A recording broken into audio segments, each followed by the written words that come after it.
Programa Mídia e Saúde. Oferecimento. Doutora Ellen Matsumoto Meneghetti. Fisioterapia vestibular. Clínica de Pediatria Doutora Marielle Wolters. O carinho, atenção e eficiência que seus filhos merecem. Olá pessoal, bom dia, sejam todos bem-vindos ao Mídia e Saúde na TV. Eu sou Alderi Rabelo e juntamente com meus colaboradores queremos compartilhar as boas informações de saúde com vocês. No programa de hoje não será diferente. Vamos falar de um tema de extrema importância, a obesidade, as causas, consequências e principalmente prevenção e as formas de tratamento. Meu convidado já está por aqui hoje, é o Dr. Lucas Savoia, cirurgião do aparelho digestivo e bariátrico, e hoje nós vamos fazer uma coisa diferente. Em razão da importância desse tema, vamos ter apenas um convidado, tá bom? Não saiam daí, daqui um pouquinho a gente se fala. Programa Mídia e Saúde na TV. Eco Maringá, clínica de imagem especializada em ultrassonografia vascular, ecocardiograma adulto, ecocardiograma infantil e ecocardiograma fetal. Eco Maringá, há 30 anos cuidando de você. Tradição e confiança na realização de ecodoppler color, cardiovascular infantil e ecocardiograma fetal. Rua Luiz Gama, 500, Maringá, Paraná. Fone 44 3262 3455. Olá, eu sou a doutora Larissa Maciel, especialista em cuidar da sua beleza. E venho convidar você a conhecer a minha clínica, Maciel Harmony de Maringá.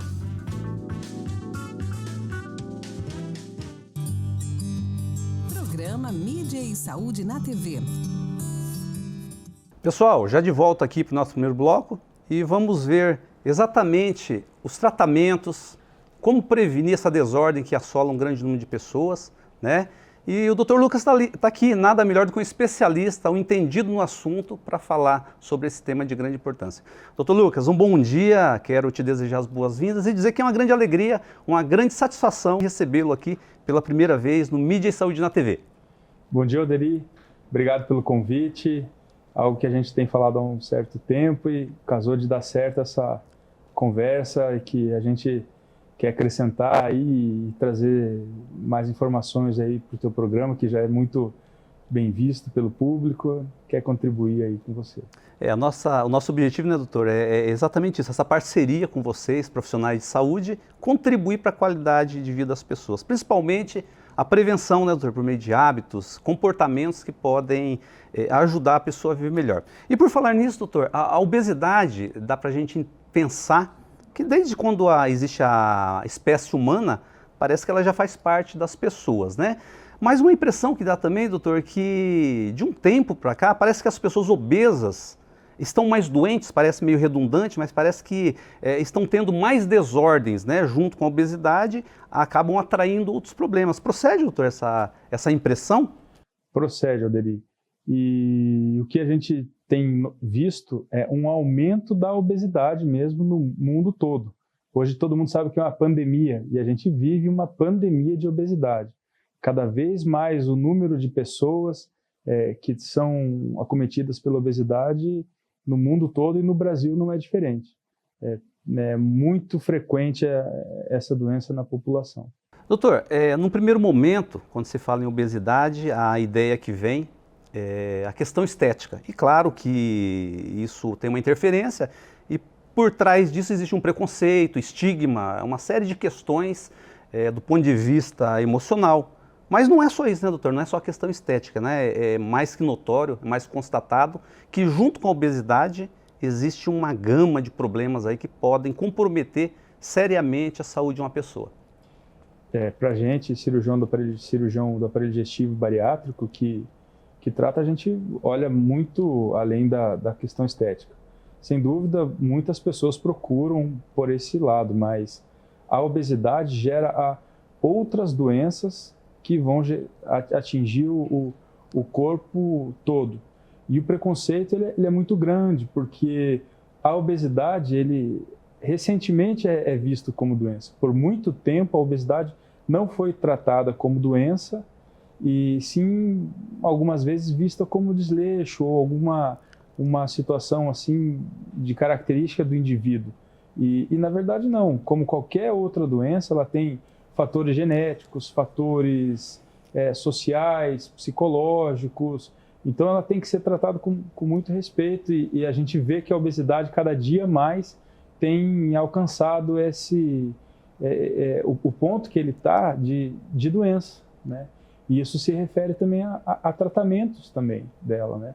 As pessoas estão aceitando muito mais os diferentes tipos de tratamento para tratar a obesidade e também o respeito ao obeso tem sido cada vez maior, ainda bem. Claro, com certeza. Doutor, durante um certo tempo, o obeso estava fadado a viver daquela forma, né? É como se assim, fosse, não é propriamente um conformismo, mas em razão das dificuldades de tratamentos, né, das poucas alternativas, as pessoas acabavam, de certa forma, aceitando aquela situação grave, diga-se de passagem, com vários comprometimentos, né?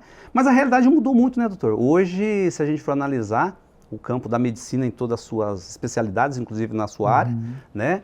Avançou muito, né? Avançou muito e hoje existem diversas formas de tratar uma pessoa obesa, inclusive o mórbido, né? Sim, a obesidade, ela tem múltiplos tratamentos.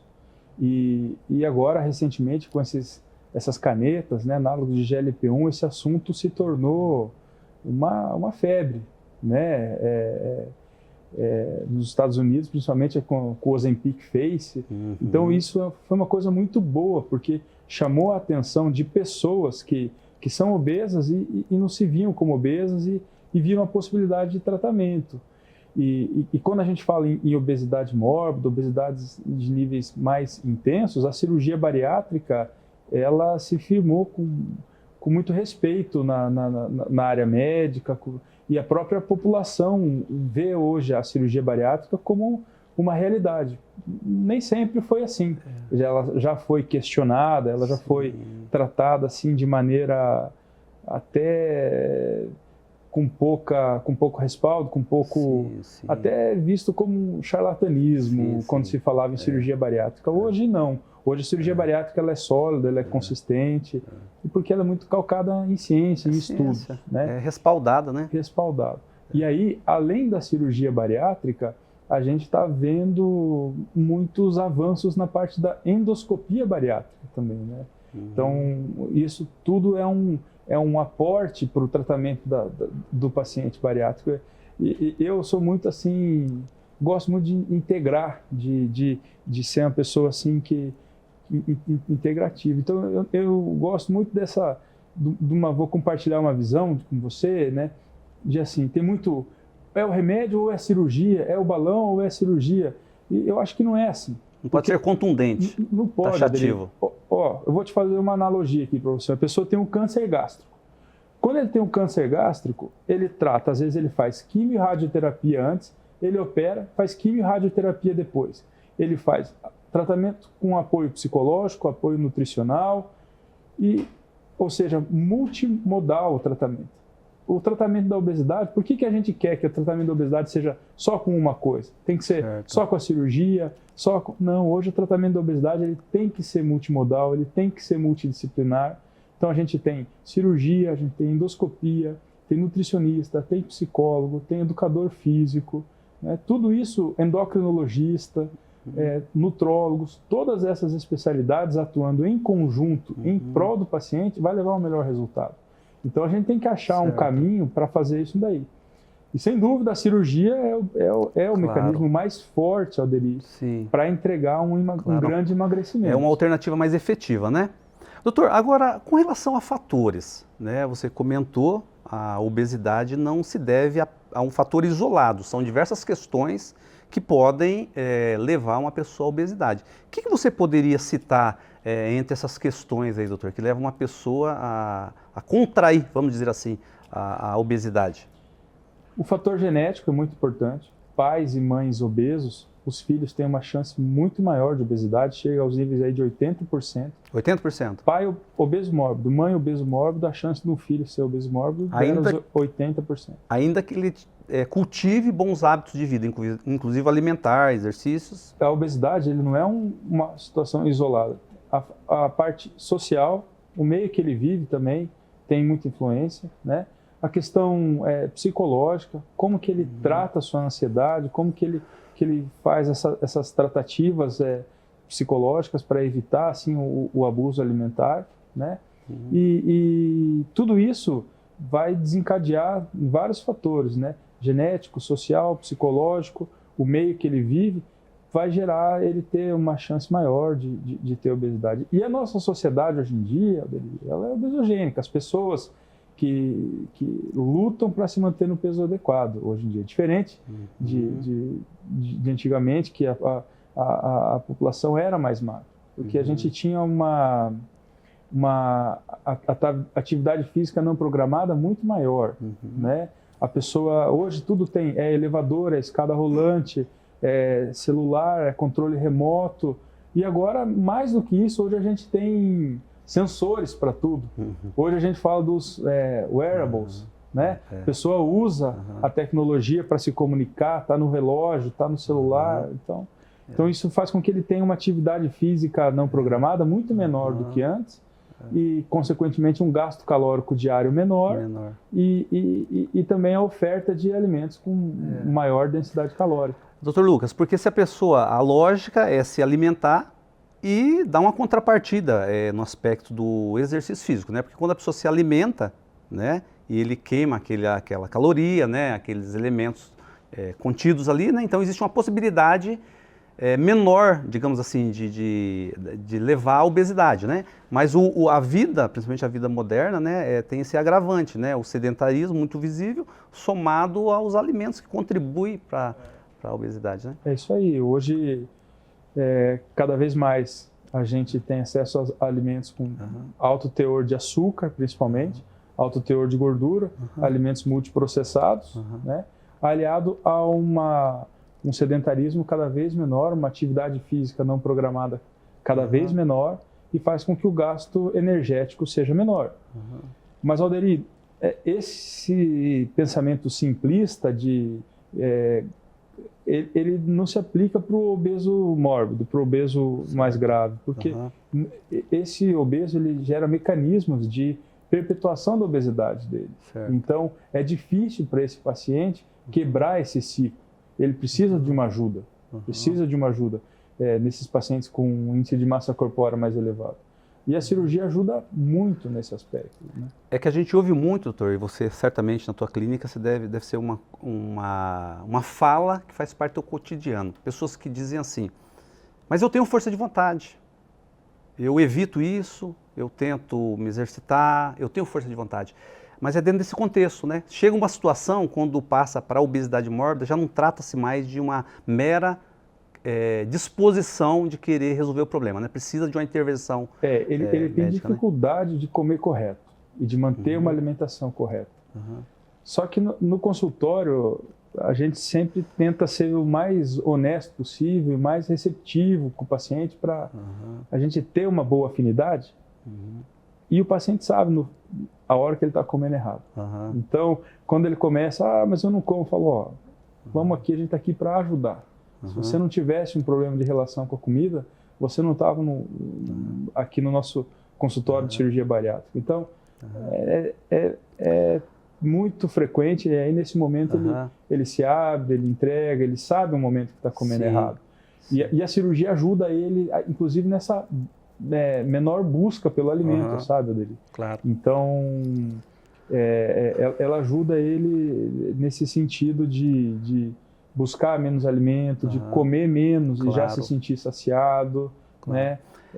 Inclusive o gosto dele muda pelo alimento mais saudável. Sabe? Doutor Lucas, eu queria te convidar para você falar um pouquinho mais quando você fala de alimentos ideais, né, e de alimentos inadequados, o que seria exatamente isso, e no próximo bloco a gente falar principalmente dos recursos que existem aí em termos de tratamento para as pessoas que são sobrepeso, são obesos mórbidos, né, que já passaram de um limite, já é um limite exacerbado, né? Mas vamos fazer um breve comercialzinho e já a gente volta para falar sobre essas duas partes, tá? Tá bem, Aureli. Pessoal, vamos fazer um breve intervalo, tá? E na sequência vamos dar continuidade nesse assunto, tá bom? Não saia daí. Programa Mídia e Saúde na TV. Na Galen, farmácia e manipulação, cuidamos de você de forma única. Nossos farmacêuticos, referências do setor magistral, preparam o seu medicamento de forma personalizada, atendendo às suas necessidades. Visite-nos e descubra uma nova abordagem para a sua saúde. Avenida Rio Branco, 55, Zona 4, Maringá. 44 30 26 49 48. WhatsApp 44 99844 2229. Quem respira melhor, dorme melhor. Se você ronca, pode ser o início de uma doença grave, a apneia do sono. A Respirar Shop oferece um tratamento especializado com supervisão do fisioterapeuta Guilherme Munhoz, um especialista em tratar distúrbios do sono através do equipamento CPAP. Fale com a Respirar Shop pelo WhatsApp 98802-2334. Procurando segurança? Conte com a Cometa Corretora de Seguros para proteger o que é mais importante para você. Há mais de 30 anos no mercado segurador, atuamos nos principais ramos de seguros em parceria com as melhores e mais completas seguradoras do mercado, oferecendo uma proteção completa e personalizada para você, cliente. Entre em contato hoje mesmo e garanta tranquilidade para o seu futuro. Avenida Brasil 6032, Sala 106, Maringá, 44 99972 9482. A Clínica de Podologia Silvia Ferreira, com a missão de proporcionar bem-estar, conforto, saúde, autoestima e felicidade ao seu paciente, oferece o melhor para você que procura um atendimento com excelência, segurança, ambiente aconchegante e climatizado, equipamentos e esterilização de alta tecnologia para garantir a segurança que você precisa. Serviço prestado com amor, transparência e responsabilidade para proporcionar um caminhar mais feliz. Clínica de Podologia Silvia Ferreira, 44 99774 5657, Rua Santos Dumont, 1976, Maringá. Programa Mídia e Saúde na TV. Pessoal, de volta aqui para o nosso segundo bloco e vamos ver agora em detalhes, tá? A questão da alimentação adequada e inadequada e principalmente as formas de prevenir, tá, e de tratar a obesidade. Dr. Lucas, então falando de alimentos, quando você citou, né, alimentos inadequados, alimentos que realmente prejudicam a saúde e consequentemente levam à obesidade, o que seriam esses alimentos inadequados? Esses alimentos que devem ser evitados são os alimentos que são adicionados por açúcar, que vão gerar muito um elevado índice glicêmico. O paciente vai comer, vai absorver rapidamente o açúcar e vai absorver muita caloria. Outra situação são os multiprocessados, são os alimentos que por exemplo, embutidos, hambúrgueres, esses alimentos assim, salsichas, esses alimentos devem ser evitados. E doces em geral, né? Cuidado também muito com o excesso da bebida alcoólica, porque o álcool tem bastante caloria. A procura pelo alimento também, a quantidade que se come do alimento também é muito relevante. Então comer, mesmo que um alimento seja saudável, mas se comer numa quantidade inadequada também a gente não deve acontecer isso daí, para que o paciente tenha uma boa aporte calórico adequado, junto com nutrientes, vitaminas, proteínas. O fato de ser uma fruta, consumir fruta, não significa que aquilo é suficiente para ele ter uma vida saudável. Se ele comer de uma forma excessiva ou se aquela fruta tiver um índice calórico muito alto, ele pode contribuir para a obesidade. A quantidade é importante, né, também. Tá então, certo. É importante, a fruta é muito boa, mas se ele comer em excesso é ruim também. Você falou de questões que podem levar à obesidade. Uma outra fala facilmente verificada, né? É a questão da ansiedade. Pessoas que são ansiosas e acabam comendo como uma válvula de escape, sendo uma forma de compulsão. Ele se alimenta para aliviar uma ansiedade. Como que você trata esse tipo de questão, doutor? Um obeso que você recebe no teu consultório e você percebe que ele é um ansioso, é uma pessoa com esse perfil. Alderi, hoje no nosso consultório, nossa prática é uma prática de cirurgia bariátrica, né? Nós fazemos ali o tratamento da obesidade da forma cirúrgica. E esse paciente que tem esse componente de compulsão alimentar, nós acionamos a equipe de psicologia para dar essa tratativa comportamental para ele. E a cirurgia ajuda ele nesse sentido.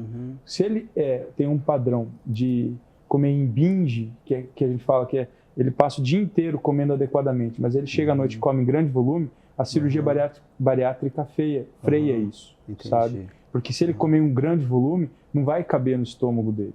Então pode ser que ele sinta uma restriçãozinha, pode ser até que ele vomite no começo, né?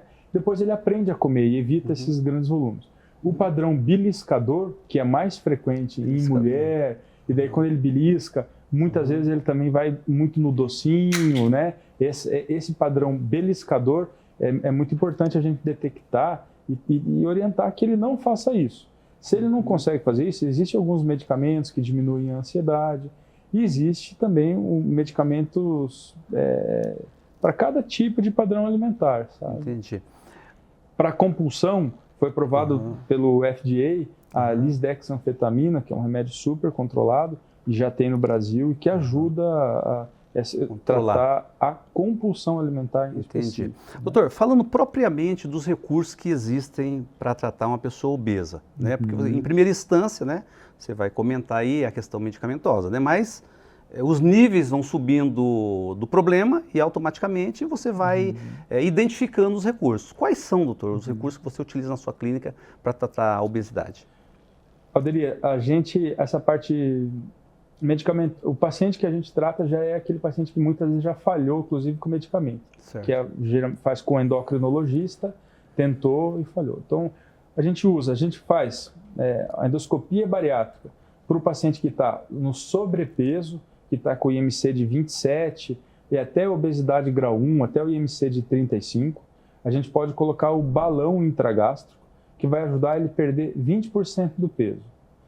Mais recentemente, foi aprovado agora, em 2019, né, foi aprovado nos Estados Unidos o uso da gastroplastia endoscópica, que começou, muito recente, Alderi, né, e começou até um pouco desacreditada por nós cirurgiões bariátricos, mas ela tem se mostrado resultados bons, né? Existe um estudo randomizado, prospectivo, que é o MERIT Trial, nos Estados Unidos, que tem mostrado um emagrecimento de 20% do peso bruto e uma manutenção desse 20% do peso bruto e até 2 anos depois, porque o estudo é prospectivo e ele está acontecendo, né? Mudou muito a técnica que é feita. Eu estava lá agora em San Diego na semana passada, né? Fiz 2 hands-on sobre essa técnica de gastroplastia endoscópica e para essa obesidade leve ou sobrepeso, IMC ali entre 27 e 35, ela é uma boa alternativa. E ela consiste em que exatamente, doutor, essa técnica? A gente entra por endoscopia e ali na região do antro gástrico faz umas suturas com o próprio aparelho do endoscópio, né? É um aparelho especial, o endostitch, que a gente vai fazendo várias mordidas na mucosa gástrica e fecha um ponto em U, vários pontos, de 6 a 10 pontos. O consenso fala de 6, mas a gente tem que fazer de 6 a 10 ali, de maneira que o estômago ele fique de forma tubular e mais fina e caiba menos alimento. Isso faz com que o paciente emagreça até 20% do peso. Então, um paciente de 120 quilos, ele perderia aí em torno aí de 24 quilos. Um paciente de 100 perderia 20 quilos. E isso tem o pico de emagrecimento de até 25%, mas o estudo mostra que esse paciente consegue se manter com 20% do peso perdido em até 2 anos, é onde o estudo está. Para obesidades mais intensas, com obesidade acima de 35 e com doenças associadas à obesidade, hoje a gente indica a cirurgia bariátrica, né, clássica, né? Hoje a gente usa muito o bypass gástrico, Y de Roux, ou a gastrectomia vertical, né? A gente usa muito. Na nossa prática diária, 97% dos casos a gente faz bypass gástrico, né? 98%. Às vezes faz uma gastrectomia vertical. Para o paciente muito acima disso, Alderi, é a nossa nova fronteira, sabe? A nova classificação da obesidade, isso é muito novo, tá? Hoje a classificação da obesidade grau 1, grau 2, grau 3, Mas hoje a gente fala com obesidade grau 4, paciente super obeso com IMC acima de 50, e obesidade grau 5, né, para o obeso extremo, como esse paciente acima de 60, né. Esse paciente, inclusive, ele tem que emagrecer para ter performance cirúrgica, né. E o nosso foco da clínica é o tratamento cirúrgico da obesidade, né. A maioria que a gente faz são cirurgias bariátricas mesmo. Entendi. Né? Doutor, se fala em redução de estômago, não sei se literalmente é isso, né? Mas quando reduz o estômago, automaticamente reduz também a saciedade, a vontade de comer do paciente? Reduz também, Adri. Quando reduz o tamanho do estômago, além dele caber menos o alimento ali, muitas vezes por conta do desvio intestinal ali, o alimento chega mais rápido e a gente produz mais hormônios, que são as incretinas, né? Que é o GLP-1, o peptídeo YY. Foi descoberto agora o GLP-2, que faz com que o paciente diminua a fome dele mesmo. Então ele come menos, né? Porque cabe menos, distende a parede gástrica do estômago mais rápido, chega a mensagem para o cérebro de satisfeito, de estômago cheio, então ele come menos. Mas essa parte hormonal também acontece, né? Que é essas injeções. É muito interessante isso aí, porque essas drogas, Alderi, surgiram depois da cirurgia, e consequência das descobertas da cirurgia. Sabe? Doutor, em outras palavras, o paciente ele tem maior saciedade e come menos. Tem maior saciedade e come menos, Alderi. É isso, né? É isso aí. Metabolicamente muito forte os primeiros 6 meses, mas até os primeiros 2 anos ele tem uma força metabólica muito grande. Ele ajuda a produzir mais insulina, a célula do pâncreas que produz mais insulina morre menos, a apoptose, que é a morte programada da célula, ela ocorre menos, né? Então é muito bom. Doutor Lucas, agora não se pode delegar só a cirurgia, o processo de emagrecimento e manutenção do peso, né? Alderi, eu sempre falo para os pacientes, a bariátrica é uma segunda chance. Muitos pacientes chegam lá e falam, doutor, eu rodei, eu acabei aqui. Falam, você não acabou aqui, você está começando aqui. Você vai ter uma segunda chance para recomeçar, para ter um emagrecimento. Aí o bypass, a gente imagina aí que ele vai perder 35% a 40% do peso. E aí é uma segunda chance. E o paciente vai em 6 meses vai estar conseguindo comer quase tudo normal, poder participar de uma confraternização no restaurante com a família ali, e ela vai ter que escolher melhor os alimentos. E nisso aí a gente tem histórias assim muito bacanas, né? Muito legal, que os pacientes conseguem, muitos, né? E é uma luta contra a obesidade, contra a doença obesidade. Mas a grande questão, né, doutor, ao contrário de alguns anos, né, numa época aí que realmente era difícil, né, as possibilidades de tratamento, hoje as pessoas não precisam ter isso aí, ter a obesidade como uma sentença de morte, né? Existem as diversas alternativas. Sim. Alternativas. Doutor, eu gostaria, no outro momento, nosso tempo está acabando, de uma forma pontual, eu quis fazer essa entrevista com você, geralmente são 2 entrevistados, mas o assunto ele é muito importante, né? Mas não conseguimos tratar nem 20%, doutor. Nem introduzimos a questão da robótica, que você começa já a fazer robótica, né? Esteve recentemente nos Estados Unidos, né? Isso. Então, nosso tempo está acabando mesmo e já fica o convite, né, para a gente falar sobre a robótica, especificamente sobre robótica. Tá? Aliás, agora você já tem um compromisso comigo, né? Até o final do ano você tem que estar aqui uma vez por mês, doutor. Tá? Já é um compromisso assumido. Obrigado, Alderi. Tá bom? Vai ser um prazer aí falar sobre os diversos temas aí de tratamento da obesidade aí, né? E a robótica é uma empolgação grande da gente, porque realmente ela entrega um resultado melhor pro paciente. Tá certo. Então é uma coisa que a gente está muito empolgado para trazer isso aí pro maringaense e para a região aí, essa nova tecnologia, esse novo mais benefício para o paciente. Tá certo. Doutor, mais uma vez, obrigado, foi uma satisfação muito grande recebê-lo aqui, tá? E nos encontramos no mês que vem para a gente falar sobre esse assunto aí, tá bom? Bom dia e até a próxima. Bom dia, Deli. Obrigado. É isso aí, pessoal. Você que está sofrendo de obesidade, tá? Existem muitas alternativas, não adote esse problema como um decreto de morte, tá? Procure os especialistas e ter qualidade de vida é tudo que a gente busca. tá bom? Mídia e Saúde está ficando por aqui, mas nos encontramos no sábado que vem. Não esqueçam de acessar nossas redes sociais e se inscrever no Mídia e Saúde, canal Mídia e Saúde na TV. Um forte abraço e até sábado que vem.